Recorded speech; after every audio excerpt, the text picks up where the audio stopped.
पागल वागल हो गए हो क्या? ये दिन दोपहर बैठ के शराब पी रहे हो? हमारे आगे ना ज्यादा नीति शास्त्र का लेक्चर मत छाड़ो। 10वीं तक तो लड़क लड़क के पास हुए हो। हम यहाँ इंजीनियरिंग करके पूर्णिया में तो बड़ा ऑफिस खोलकर बैठे, लेकिन साला हमसे कोई लड़की शादी करने को तैयार नहीं। देखो देखो, अरे देखो, लंगड़े हैं, लूले हैं, नहीं ना, दिखने में भी ठीक ठाक है, अच्छा खासा कमाते हैं, लेकिन पिछले 2 साल से शादी तक बात पहुंच के रिश्ता टूट जाता है। ठीक है, ठीक है, टेंशन नहीं मत। बैठो बैठो बैठो बैठो बैठो आराम से। कल फिर से लड़की देखने जा रहे हो ना? बेटा इस बार सिक्सर मारोगे तुम कह रहे हैं। हमें जाओगे तुम और तुम्हारा सिक्सर। अरे थैंक यू बेटा। ऋतु जी, लक्ष्मी मैया की बड़ी कृपा रही हम पर, जो भी दिया छप्पर फाड़ के दिया। लेकिन आपको तो पता ही है कि सरस्वती मैया के आगे लक्ष्मी मैया की कब चली है जी। तो हमारी सबसे बड़ी पूंजी हमारा बेटा ही है। इंजीनियर बनाया, इंजीनियर। और ये हमारी बिटिया कटिहार में रहकर हॉस्टल में पढ़ रही है। हमारी बिटिया पारुल भी 12वीं तक पढ़ाई की है, लेकिन घर का सारा काम वो हम कर लेती है, सिलाई कढ़ाई सब। देखिए सच्ची बात है, बुरा मत मानिएगा। नहीं नहीं, आपकी बिटिया है बहुत सुंदर। क्यों बेटा पवन? हाँ अरे पापा, भैया को उन्हें देखने से फुर्सत तो मिले। अब तो आप शेरवानी सिलवाइए।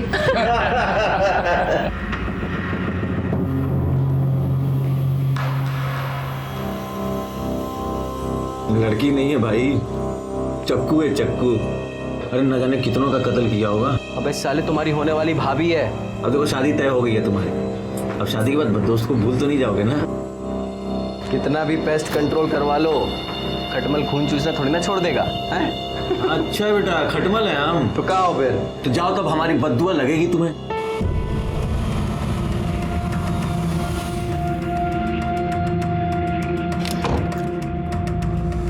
अरे बाबा जी प्रणाम।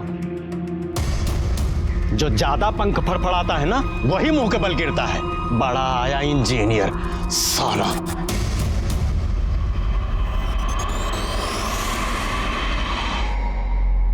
पापा पापा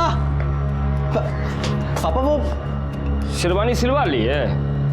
जाओ रखो अंदर। लड़की वालों ने मना कर दिया है। मना कर दिया? मतलब काहे? अरे हमको क्या पता, तुम ऐसा क्या गुल खिला रहे हो कि सब लोग मना कर रहे हैं।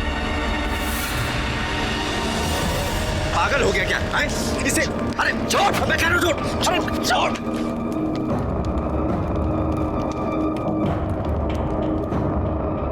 क्या क्या तूने? अरे शादी टूट गई तो लौंडिया किधर टेसुआ पाओगे? बात वो नहीं है, लेकिन साला कोई तो प्रॉब्लम हमारे में ही है ना, जो हर बार सब हमें रिजेक्ट करके चले जाते हैं। हम कह रहे हैं तुम अपनी कुंडली को दिखवाओ, कहीं ना कहीं उसमें अड़ैया मार के बैठा हुआ है। पापा ने हमारी शादी का रिस्पॉन्सिबिलिटी आपको दिया है ना, अगवा बने फिरते हैं आप हमारे। तो आप हमें ये बताइए कि आप हमारी शादी करवा रहे हैं या हमारी परेड निकलवा रहे हैं? हम पे काहे भड़क रहे हो महाराज? तो भड़के नहीं तो क्या करें? सिविल इंजीनियर हैं हम, और ऐसा कौन सा टाटा बिरला की लड़की से योग भिड़ा रहे हैं कि हमारी शादी नहीं हो पा रही है? प्रॉब्लम क्या है? जानना चाहते हो प्रॉब्लम क्या है? हैं? बताते हम। बैठो बैठो, हम तुमको बताते हैं प्रॉब्लम क्या है। बैठो।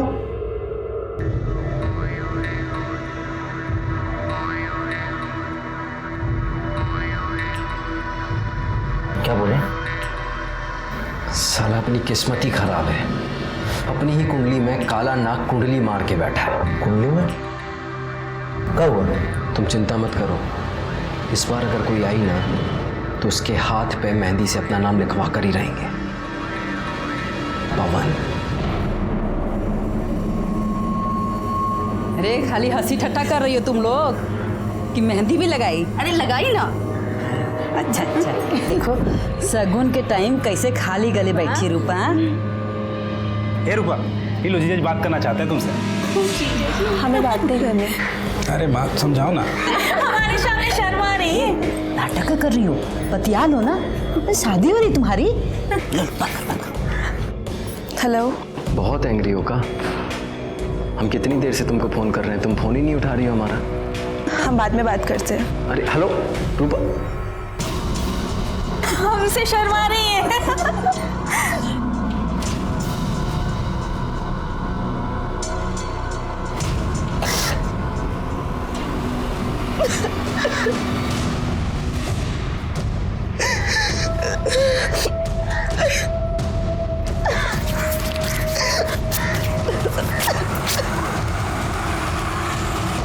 हमें पता है ये सब क्या हो रहा है, लेकिन हम ऐसा होने नहीं देंगे। कह रहे हैं तुमसे एक बार हम फिर से सोच लो तुम। हम डिसाइड कर लिए हैं, अब हम किसी राहु केतु को अपने आड़े नहीं आने देंगे।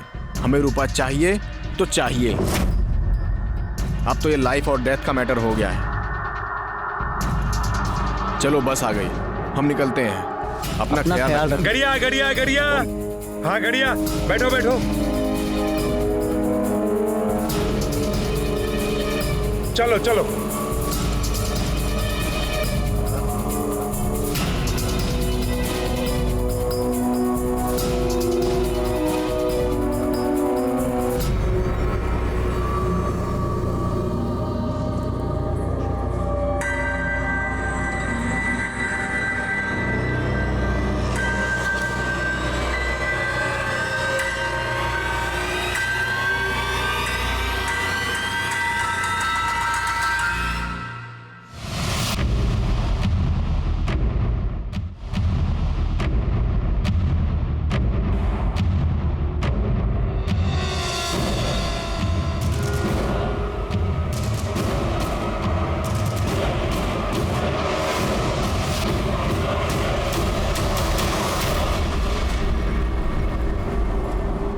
रूपा, अरे कहाँ चली गई? रूपा, है रूपा। अरे क्या हुआ? अरे रूपा को देखियो का कहीं? नहीं, हम तो देखियो नहीं। रूपा, राकेश। आओ अम्मा, काहे तो चिल्ला रही हो? अरे रूपा कहीं दिखाई नहीं दे रही है। बाहर देखी? हाँ देखी है भाई, बाहर देखो, छत पे देख के आ रहा है, देखो। हाँ जाओ जल्दी देखो। रूपा,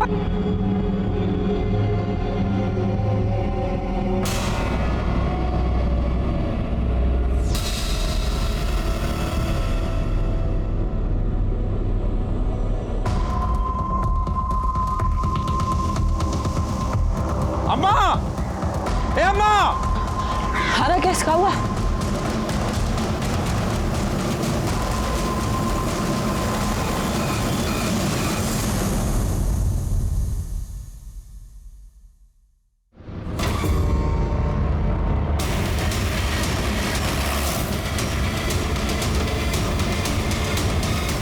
आइए सर। सर देखने से लग रहा है कि 23-24 साल की लड़की है और शायद उसके साथ किया गया। आइए, ये देखिए, हाथ की नसों को भी काटा गया है और चेहरे को भी काफी बुरी तरह से गोदा गया है। शरीर पे हल्दी लगी है, हाथों में मेहंदी है, मांग में सिंदूर है। अरे देखो, कलाई पे शादी का कक्कन भी बंधा है। चेहरे को जिस तरह से गोदा गया है, ऐसा लगता है कि जिस किसी ने भी इसको मारा है ना, या तो बहुत नफरत करता था या बहुत गुस्से में था। दादाजी, बॉडी को पोस्टमार्टम के लिए भेजो। और हाँ, जरा कलाई पे चेक करो, शायद मेहंदी में इसके पति का नाम लिखा हो।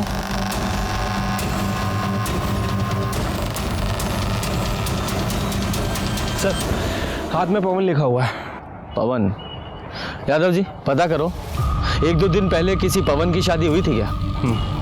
इस बेचारी ने कितनी अरमानों के साथ अपनी नई जिंदगी की शुरुआत की होगी। जिस किसी ने भी इसके साथ ये बर्बरता की है ना, यादव जी से छोड़ना नहीं है। सर, ये लड़की की पोस्टमार्टम रिपोर्ट आ गई है। रिपोर्ट के मुताबिक उसके साथ ब्रूटली किया गया है। बॉडी में काफ़ी ज़्यादा इंजरीज भी हैं। और सर, ये बॉडी पे 2 लोगों का सीमन भी मिला है। 2 लोग? यानी कि मर्डर में 2 लोग शामिल थे? हाँ सर। रिपोर्ट के मुताबिक उसकी मौत ज़रूरत से ज़्यादा खून बहने की वजह से हो गई है और उसके बाद उसके फेस को गोदा भी गया सर।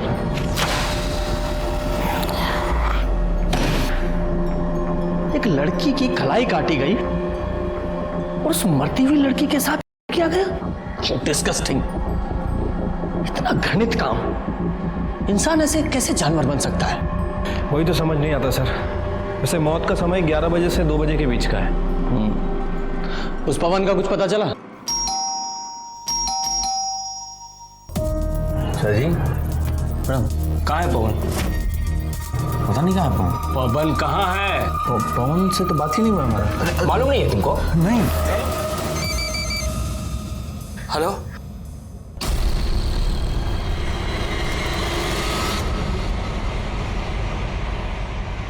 सर मैंने अरारिया के सभी बैंक्वेट हॉल और कोर्ट रजिस्टर के पास पता किया है। सर ऐसे 2 दूल्हे हैं जिनका नाम पवन है और जिनकी शादी एक कल हुई थी और एक परसों, और आज एक पवन की शादी होने वाली है।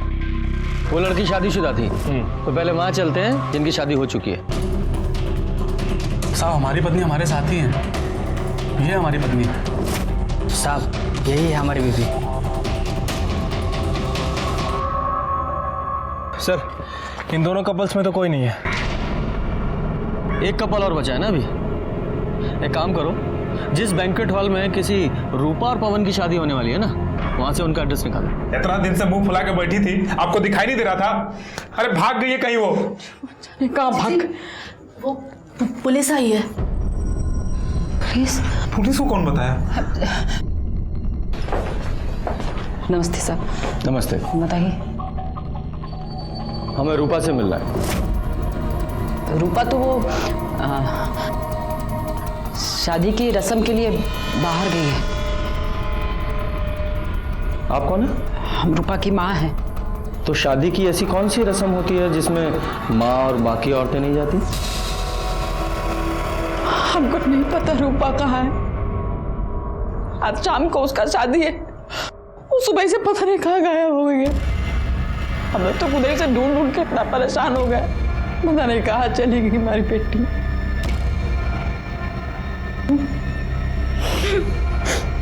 देखिए, हमें एक लड़की की लाश मिली है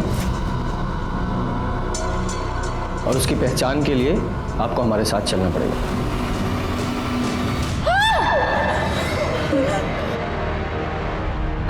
सॉरी, चेहरा काफी खराब हो चुका है, लेकिन हमें बॉडी से कुछ सामान मिला है। प्रसाद, ये देखिए।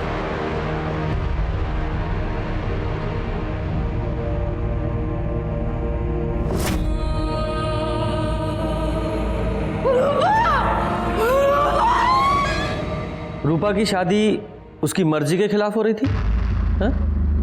या उसका किसी के साथ कोई? नहीं सर, ऐसा कोनो बात नहीं था।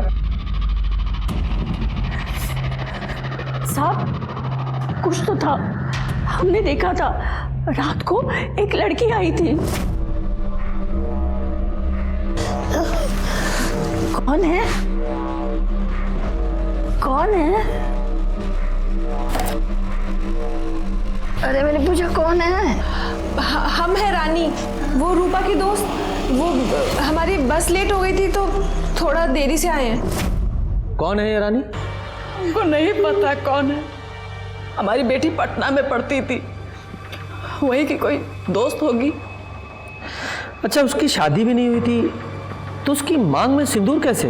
हमको नहीं पता, हमको कुछ नहीं पता। राकेश, ये रूपा की शादी किसके साथ होने वाली थी? साहब पवन सिंह के साथ, प्रजापति सिंह का बेटा है, पूर्णिया में रहते हैं वो लोग। ठीक है, आप लोग जाइए। सर ऐसे कैसे मर्डर हो सकता है? हो सकता है रूपा ने भागकर शादी की हो, शायद कॉलेज में उसका कोई अफेयर चल रहा हो और रानी ने भागने में उसकी मदद की हो।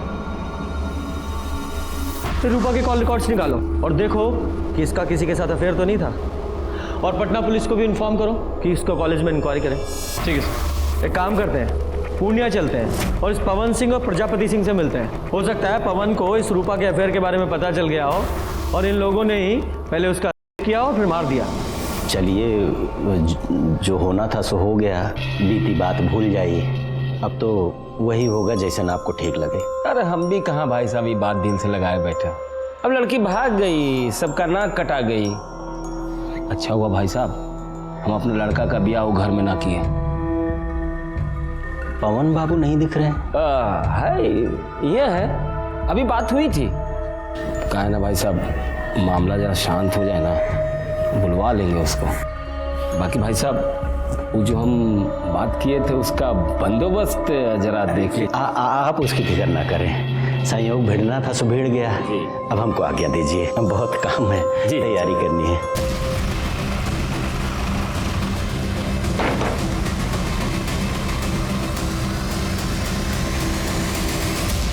जी, पवन सिंह आपका बेटा है? हाँ बुलाइए। अरे बड़ा इंजीनियर है, बहुत बड़ा ठेका मिला है उसको, पटना में गया है काम करवाने। कमाल है ना, आज ही शादी टली और आज से ही काम पे लग गया। नहीं, हमें लगा शादी टलने के गम में कोप भवन में केकई की तरह शायद रो रहा होगा। अरे लड़की को भागना था, भाग गई। बची 100 लड़कियां मिल जाएगी हमारे बेटे आगे को। नहीं है वो, मर्डर हो गया उसका। क्या? हाँ, अब मर्डर, और हो सकता है वो आपके बेटे ने किया हो। एक बात बताइए, हमारा बेटा ऐसा क्यों करेगा? क्यों करेगा? वो तो वही बताएगा। चुप कर क्यों बैठा है फिर? बोला ना, बहुत बड़ा ठेका मिला गया है पटना काम करवाने। पटना में कहा? एड्रेस हमको नहीं मालूम। वो एड्रेस क्या, सब पता लगा लेंगे कहाँ है। पुलिस वाले हैं हम, अच्छे अच्छों की कुंडली निकाल लेते हैं, आदि से लेकर अंत तक। पर ये तो मामूली सा एड्रेस है, पता लगा लेंगे कि कौन से अज्ञातवास में है आपका सुपुत्र।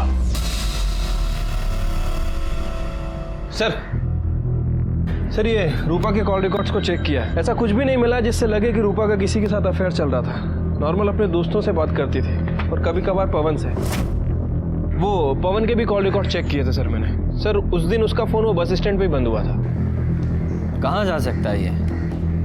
उसके कॉल रिकॉर्ड से उसके किसी नज़दीकी या दोस्त का पता चल रहा है? हाँ सर, उसके कॉल रिकॉर्ड्स में एक ऐसा नंबर है जिस पर वो अक्सर बात किया करता था, किसी अखिलेश के नाम रजिस्टर्ड है। दोस्त की खबर नहीं रखते हैं?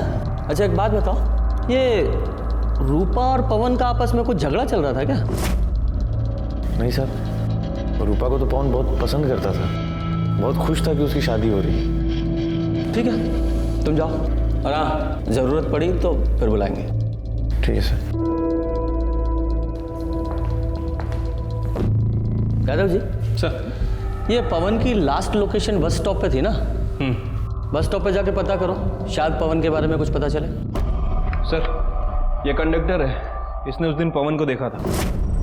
जी साहब, वो हमारी बस में था। बड़े प्रतिभाशाली हो यार तुम तो। अच्छा, मेमोरी बूस्ट करने के लिए कोई दवा खाते हो क्या जो सब याद रहता है? बस में चढ़ने वाला हर आदमी याद रहता है तुम्हें? नहीं नहीं सर, ऐसी बात नहीं है, लेकिन उस दिन हुआ ही कुछ ऐसा था कि याद रह गया। और किसी का टिकट बाकी? कुछ गुंडे हमारे पीछे पड़े हैं, बहुत देर से पीछा कर रहे हैं, हमारी थोड़ी सी मदद कर दीजिए। आप आरैया में गाड़ी रोकिएगा और जैसे ही हम उतरे आप गाड़ी भगा लीजिएगा। तुम फिक्र मत करो, हम ड्राइवर को बोले देते हैं।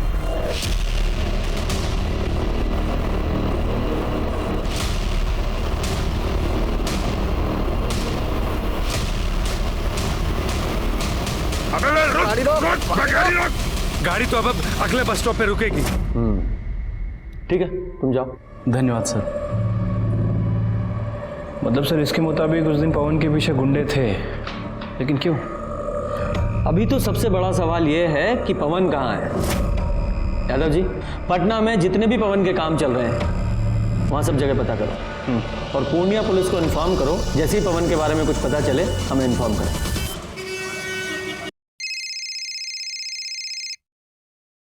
हेलो सर, मैं पूर्णिया से बोल रहा हूँ। पवन मिल गया है। कहाँ है वो? सर वो मर चुका है, हमें उसकी लाश मिली है। क्या?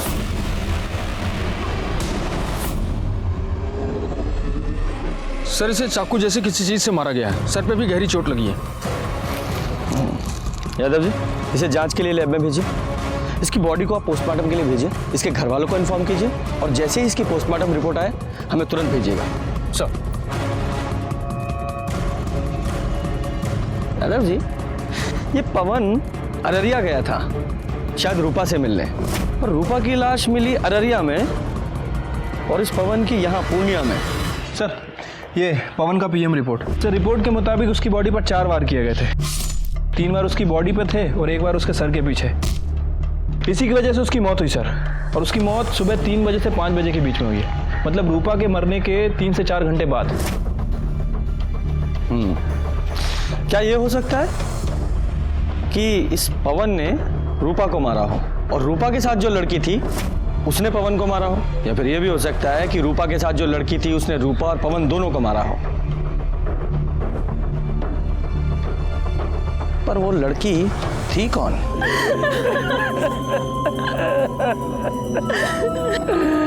दरोगा जी, हम कह रहे रूपा रूपा के घर वालों को गिरफ्तार कीजिए।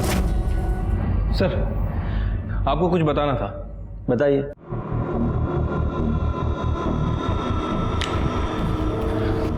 सर, पवन सिंह के पास जो मोबाइल फोन था और उसके अंदर जो सिम था वो पवन के नाम रजिस्टर्ड नहीं था, बल्कि अखिलेश के नाम रजिस्टर्ड।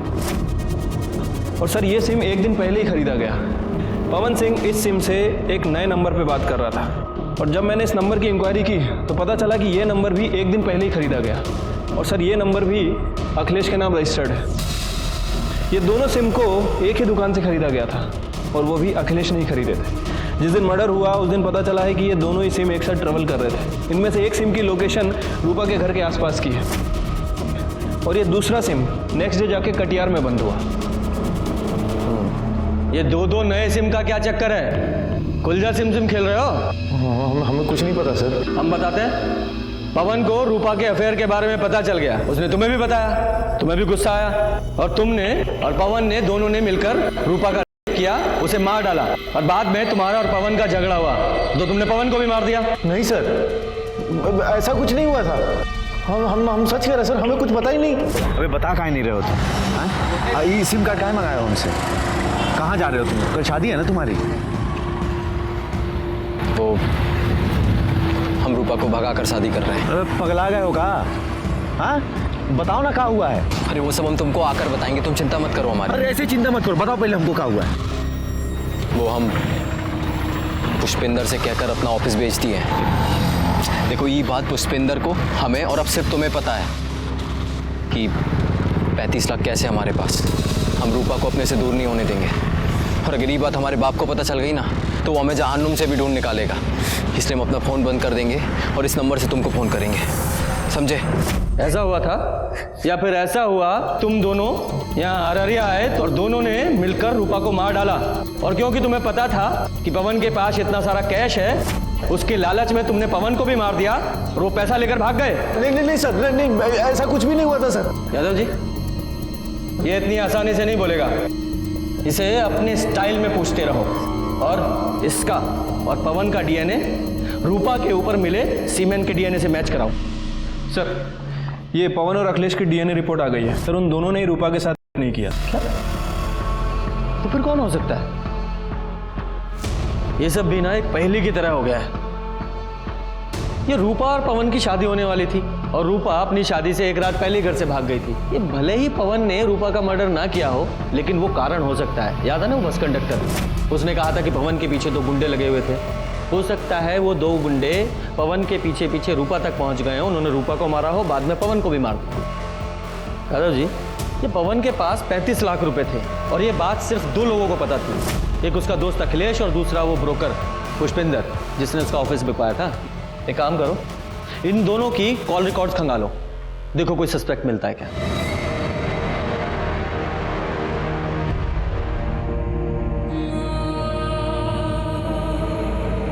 राकेश, सब कहाँ हो गया? क्या सोचे थे?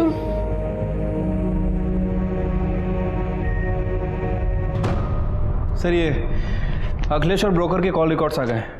अखिलेश के कॉल रिकॉर्ड्स में तो ऐसा कुछ नहीं मिला है, लेकिन वो जो ब्रोकर है पुष्पेन, वो 2 हिस्ट्री शीटर के टच में है। सीधे सीधे सच्चाई बता दो। वैसे तुम्हारे इन लफंडरों ने हमें बता ही दिया। सब बताता हूँ। वो जो पवन है ना, वो शादी के लिए बहुत परेशान था साहब। मतलब मरा जा रहा था एकदम, लेकिन उसका शादी बार बार टूट रहा था साहब। और एक बार वो हमारे पास भी आया था ये जानने के लिए उसका शादी काहे टूट रहा है। अरे बताइए ना, आखिर बात का है, काहे रिश्ता टूट रहा है बार बार हमारा? गलती तुम्हारा नहीं है पवन बाबू, गलती तुम्हारे बाप का है। वो पार्टी लोगों के सामने इतना बड़ा मुंह फाड़ता है ना कि पार्टी लोग भागिए जाता है, समझे? लेकिन हम दहेज के लिए शादी नहीं कर रहे हैं। ये बात हमको नहीं, अपने बाप को जाकर समझाओ। उसके सामने तो तुम्हारी जुबान पर ताला लग जाता है। अब हम ऐसा नहीं होने देंगे। लेकिन सब फिर से वैसे ही हुआ। विभूति जी 1 करोड़ देने को बोल रहे हैं। अरे क्या बात कर रहे हैं महाराज, पवन का शादी रूपा से तय कर दिया है ना। वो तो आपको 25 लाख रुपए एडवांस भी दे चुका है शादी के लिए। अरे तो हम बारात लेके जाएंगे, लेकिन दूल्हा नहीं लाएंगे। मतलब? उठ कर चले आएंगे, कुछ भी बोल देंगे। लड़की में खोट है, आंख टेढ़ी है, मुंह बिचका हुआ है। पापा देखिए पापा, आप ऐसा नहीं कर सकते। हम रूपा को पसंद करते हैं और उसी से शादी करेंगे। ए बेटा, तुम्हारे पढ़ाई लिखाई में कितना खर्चा किया मालूम है ना तुमको? इतना शानदार ऑफिस खुलवा के दिया इसको। तुम्हारी शादी कब होगी, किससे होगी, ये हम डिसाइड करेंगे, हम। पवन बहुत परेशान था, वो हमको 3 लाख रुपया दिया था उसका ऑफिस बिकवाने के लिए, तो हम बिकवा दिया साहब। लेकिन साहब बाद में हमारे मन में बहुत लालच आ गया। वो 35 लाख रुपया भी हमको चाहिए था साहब। अब इसलिए हम पवन के पीछे गुंडे लगा दिए साहब।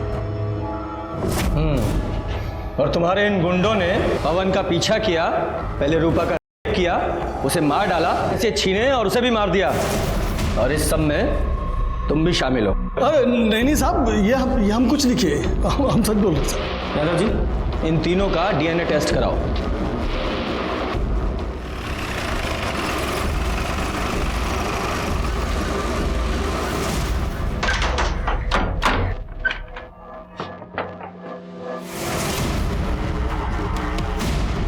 दरोगा जी, हमारे बेटे के खूनी का कुछ पता चला? वही पता करना है। आप अपने बेटे की शादी रूपा से तोड़ना चाहते थे ना? नहीं, कई बार पहले भी दहेज के लालच में आप अपने बेटे की शादी तोड़ चुके थे। जब आपको पता चला कि आपका बेटा अपना ऑफिस बेचकर रूपा के साथ भागकर शादी करने की प्लानिंग कर रहा है, तो आप वहां गए और बाद में अपने बेटे को लेकर यहाँ पूर्णिया में आ गए। फिर आपका बेटे से झगड़ा हुआ तो उसे भी मार दिया। आपका दिमाग खराब हो गया है? हमने दहेज मांगा, कोई नई बात नहीं है इसमें, पूरी दुनिया करती है, आपको पता है, दूल्हा बिकता है। हमने अपने बेटे की पढ़ाई पे इतना खर्च किया तो वसूलने का हक तो था ना हमारा? बिल्कुल भी नहीं। आपको पता होना चाहिए, दहेज लेना और देना दोनों जुर्म है, सजा हो सकती है आपको। अब इससे ज्यादा सजा क्या मिलेगी?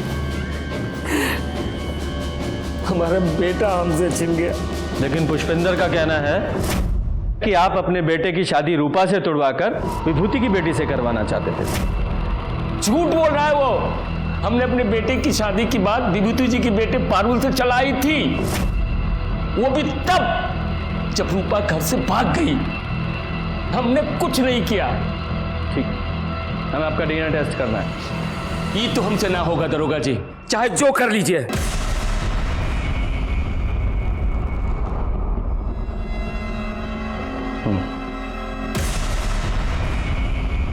यादव सर, मुझे इसकी एक एक डिटेल्स चाहिए। ठीक है सर। आपकी बेटी की शादी पवन से होने वाली थी ना? जी। लेकिन पवन तो रूपा से शादी कर रहा था, फिर आप रिश्ता लेकर क्यों गए? जब तक सामान बिक न जाए वो किसी का नहीं होता साहब। हमने रूपा के घर वालों से अधिक बोली लगाई थी, वो इसलिए कि लड़का अच्छा था और इंजीनियर भी था। पर पारुल का रिश्ता पवन के साथ एक बार पहले भी टूट चुका था ना? पारुल पवन को पसंद करने लगी थी, इसलिए मान गए, और उन्होंने जो दहेज मांगा हम देने को तैयार हो गए। आप जैसे बेटी वाले जब तक दहेज देते रहेंगे, बेटे वाले लेते रहेंगे। इस सामाजिक कुरीति में आप भी उनका साथ दे रहे थे। बेटी की खुशी के लिए करना पड़ता है सर। अब अच्छा सा लड़का देख के उसकी शादी कर देंगे। हमें आपकी बेटी से मिलना है। वो अपनी नानी के यहाँ गई है, बहुत दुखी थी बेचारी, पवन को पसंद करती थी, बल्कि यूं कहें कि मन ही मन वो पवन को अपना पति मान चुकी थी, पर शायद भगवान को ही रिश्ता मंजूर नहीं था साहब। ठीक है, आप पारुल की नानी का एड्रेस दीजिए, हम वहीं जाकर उससे मिल लेंगे। कैसी बात कर रहे हैं सर, एक तो वैसे ही परेशान है, हम नहीं चाहते कि आप उसे परेशान करें। हम तो बस अब उसकी शादी कर देना चाहते हैं, भले ही हमें सब कुछ बेच बाच कर सिमरिया घाट में रहना पड़े। ठीक। यादव जी, मुझे इस विभूति की भी पूरी डिटेल्स चाहिए। सर, प्रजापति के कॉल रिकॉर्ड चेक किए हैं, लेकिन कुछ सस्पिशियस नहीं मिला है। बस नॉर्मल लोगों से ही बात करता है। और ये रूपा की बॉडी पे जो सीमेंट मिला था, उसका डीएनए ना तो पुष्पेन से मैच करता है और ना ही उसके आदमियों से।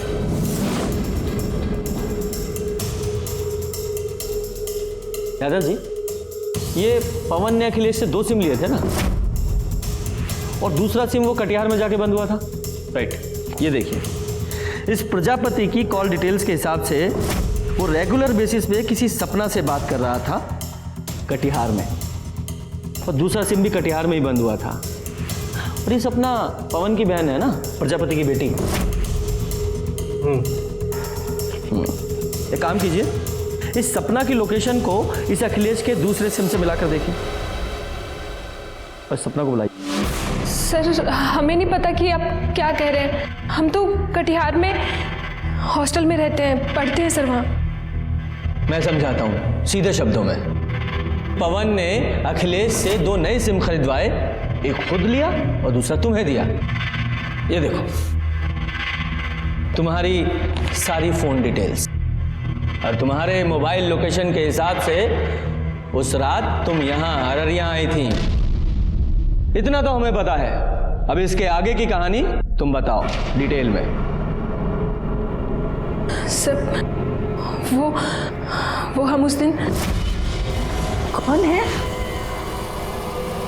काहे भेजा तुम्हारे भैया ने तुम्हें यहाँ? वो तो कल आके शादी तोड़ने वाले हैं ना। हमारे घर में सबको लग रहा है कि हमारी शादी होने वाली है। बेचारी माँ कितनी खुश है।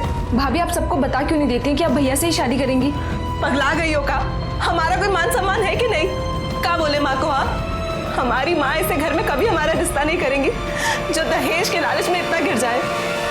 भाभी, भैया ने ये पैसे भेजे हैं, 25 लाख रुपए, जो हमारे पापा ने आपकी माँ से लिए थे, और ये सिंदूर भेजे हैं।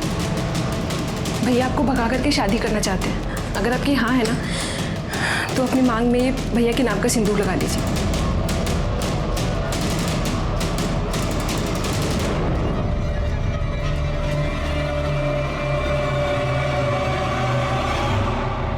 भैया, भैया हम पवन को बहुत पसंद करते हैं, बहुत प्यार करते हैं हम उससे। पता है हमें, सपना ने हमें सब कुछ बता दिया है। हम तुम्हारा साथ देने के लिए तैयार हैं। अरे भाई है तुम्हारे साथ कुछ बुरा थोड़ी होने देंगे। थैंक यू भैया।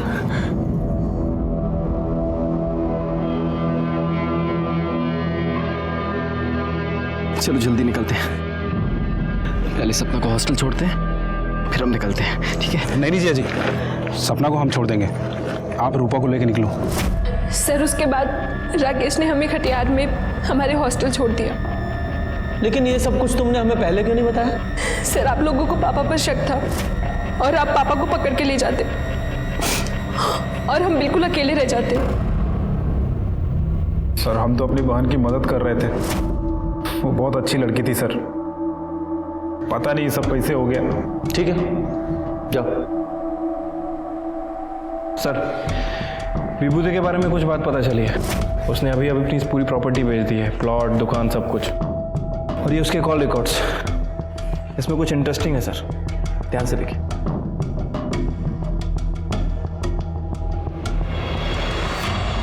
पानी पिएंगे आप? हमको प्यास नहीं लगी है सर। अच्छा, वैसे पी लेते तो अच्छा होता, जरूरत पड़ेगी आपको। खैर, ये देखिए, ये हैं आपकी कॉल डिटेल्स। इनके हिसाब से जिस रात पवन यहाँ अररिया में आया था, उसी रात आप भी अररिया आए थे। उसके आसपास की ही लोकेशन है। और मजे की बात देखिए, जब पवन वापस पूर्णिया गया तो आप भी पूर्णिया में ही गए। और कमाल की बात तो ये है, पूर्णिया में भी उसी जगह, उसी लोकेशन पर जहां हमें पवन की लाश मिली। आगे की कहानी आप खुद बताएंगे, यहाँ मुगलवाएं। साहब, पारुल की शादी पवन के साथ पहले ही तय हो गई थी, लेकिन ऐन वक्त पे प्रजापति ने दहेज की मांग बढ़ा दी तो हमने शादी तोड़ दी। बड़ा आया इंजीनियर, लेकिन हमारी बेटी पारुल पवन को पसंद करने लगी थी। एक बाप के नाते हमने तकलीफ नहीं देख पाए और अपने सारे प्लॉट्स बेचकर बस पवन और पारुल की शादी करने के लिए तैयार हो गए। पापा, अब इन सब का कोई फायदा नहीं है। अरे कल रूपा और पवन की शादी है पापा। पवन का फोन आया था पापा, उसने हमें बताया कल वो भागकर अररिया जा रहा रूपा से शादी करने। पापा हमारा सपना कभी पूरा नहीं होगा। नहीं मेरा बच्चा, सपना पूरा होगा, हमें ना चिंता मत करो। हमने उनका पीछा किया और जब वो दोनों पवन और रूपा भाग रहे थे हम उनके पीछे ही थे। पवन क्या कर रहे हो? तेरी पवन की पवन, ए विकास अंदर जाओ उसे। हमें अपनी बेटी का सपना पूरा करना था साहब। शादी की है तूने, 7 जन्मों का साथ है, अब अगला जन्म भी इसके साथ ही लेना, क्योंकि हम तुम्हें दफनाने वाले हैं, वो भी जिंदा। बारू, बारू।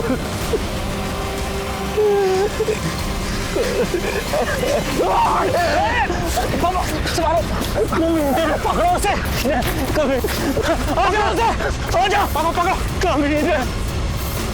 हम तो मारना चाहते थे उन्हें, लेकिन मार नहीं पाए। हम आपकी बात क्यों माने? जो सच था हमने बता दिया।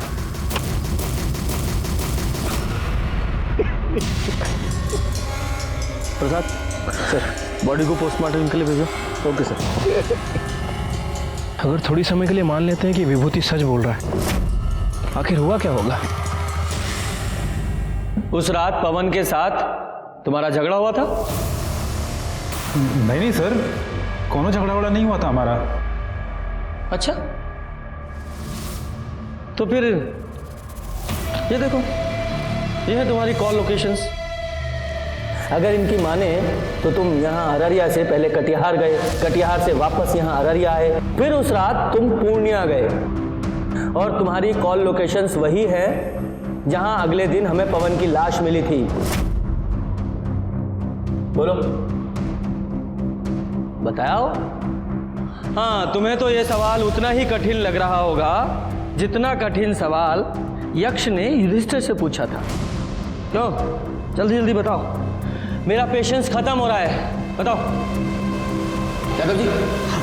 नहीं सर, हम सब सच बताते हैं सर। हम सपना से शादी करना चाहते थे और हम उसको बोले थे कि हम उसके भैया से बात करेंगे, और उस रात उसको हॉस्टल पे छोड़ने के बाद हम उसके भैया को फ़ोन लगाए, पर फ़ोन लगा नहीं। हेलो। अरे कहाँ हो तुम लोग? अभी तो यहाँ बस स्टॉप पे ही है, बस का इंतजार कर रहे हैं। अच्छा सुनो ना, थोड़ा जीजा जी को फ़ोन दो ना। हाँ राकेश। अच्छा, हेलो। हाँ जीजा जी, अरे हम क्या कह रहे थे कि हम सपना को बहुत पसंद करते हैं और सपना भी हमको बहुत पसंद करती है। बस आप एक बार हाँ कह दे तो। दिमाग खराब हो गया तुम्हारा? पगला गए हो का? तुम हो का बे? हम सिविल इंजीनियर हैं, तुम्हारी औकात का है? लड़का हमेशा लड़की से अच्छा होना चाहिए। अरे पर जीजा जी आप तो। तुम्हारी शादी नहीं हो सकती उससे, समझे? ये क्या बेकार की बात कर रहे हो? हाँ अरे रूपा, हम तुमसे इस बारे में बाद में बात करते हैं। वो हमारा फ़ोन काट दी, लेकिन हमको उस दिन बात करना था, इसलिए हम अररिया बस स्टॉप पे फिर से वापस चले गए। लगता है चले गए। फ़ोन ऑफ आ रहा है।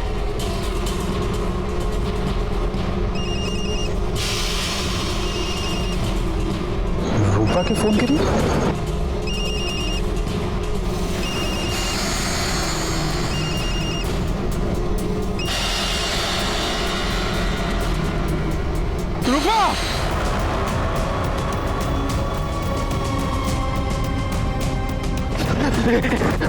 अरे राकेश, राकेश, राकेश हमको बचा लो, वो लोग मार डालेंगे हमको। राकेश बचा लो हमको। कैसे छोड़ सकते थे उसको हम? पवन ने तुम्हारी बहन को नहीं मारा था, वो तुम्हारी बहन से प्यार करता था। तुम्हारी गलतफहमी और तुम्हारे गुस्से ने एक निर्दोष की जान ले ली और उसकी सजा तुम्हें मिलेगी। रूपा के और मर्डर के लिए विभूति और विकास को सजा मिली, वहीं पवन को मारने के लिए राकेश को। इस केस में 3 लोगों की जान गई, पवन, रूपा और पारुल। क्या इन तीनों को होने वाले अपराध की दस्तक नहीं मिली थी? मिली थी, लेकिन सभी विक्टिम्स ने उसको नजरअंदाज किया। जब कभी भी आपके साथ कुछ गलत होने वाला हो या हो रहा हो तो डटकर उसका सामना करें, उससे भागे नहीं। इसी के साथ मैं सीनियर इंस्पेक्टर रंजीत ठाकुर आपसे विदा लेता हूं। कल फिर मिलेंगे। सतर्क रहिए और देखते रहिए क्राइम पेट्रोल 10 तक, क्योंकि मकसद बताना नहीं, बचाना है। जय हिंद।